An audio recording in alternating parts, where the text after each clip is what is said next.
Hi everyone, I'm back with another coloring book. This one's called The Lost Treasure of Cybertron. So this one it's not as immediately silly as the last one we looked at, but has what I consider to be the best twist ending ever, which is kind of why I wanted to buy it in the first place.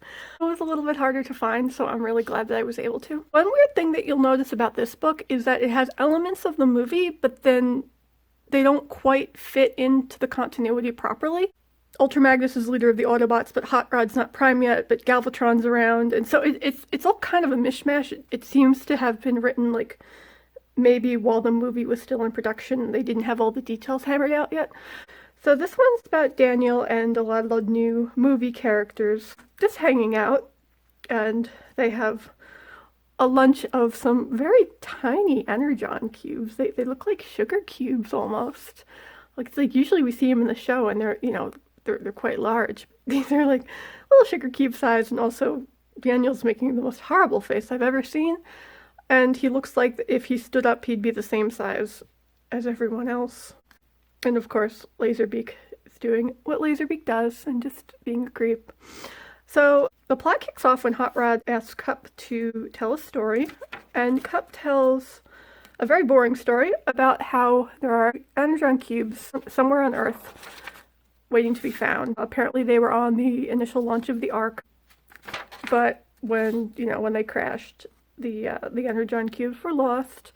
And since this was 4 million years ago, I'm sure that they taste fantastic. Since nothing else is going on today, they decide that they're going to go on the search for the energon cubes. And then, of course, Laserbeak goes back to Galvatron to tell what he's heard, because that's Laserbeak's sole function. Yeah, like I said, I'm just going to go through this a little faster because not as funny. I also like the detail that Daniel's dad isn't Spike, it's Buster. Anyway, Daniel doesn't get to come, probably because he's the worst. I really like this shot. Whatever kid owned this before I paid too much money for it on eBay, I colored on this one. But I really like this splash page. Some stupid kid didn't even color Roddy in the right color. He's supposed to be red. This is why you don't let your kids near your vintage media. They don't know what they're doing. So Ultra Magnus is like, yeah, sure, whatever. You can go find the energon cubes. Meanwhile, Laserbeak found Galvatron on his ship Cyclonus. Okay, I don't know where to start with that. Okay, that's not Cyclonus. I'm pretty sure that's Scourge, or his alt mode. And he's not big enough for everyone to be hanging out inside of him, but whatever.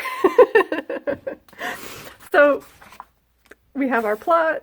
Everyone rolls out. Galvatron steals Optimus's catchphrase because he may or may not be dead at this point. I don't know.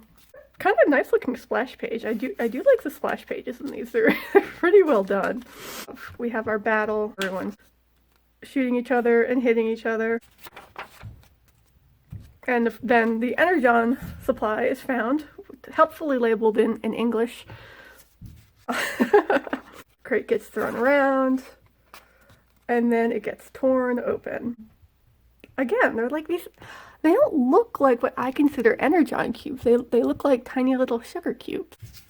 But anyway, now for the best part. Starscream, who has not been seen or mentioned at any point up until this page, shows up. He may or may not be dead. I don't know. But anyway, he eats the energon cubes and declares himself leader, which is honestly the best way that I believe this could have been resolved. I mean, there were some seekers in some of the group shots, but there was no mention. Like, his name was not mentioned until this point. If he's just here to spite Galvatron, I suppose. I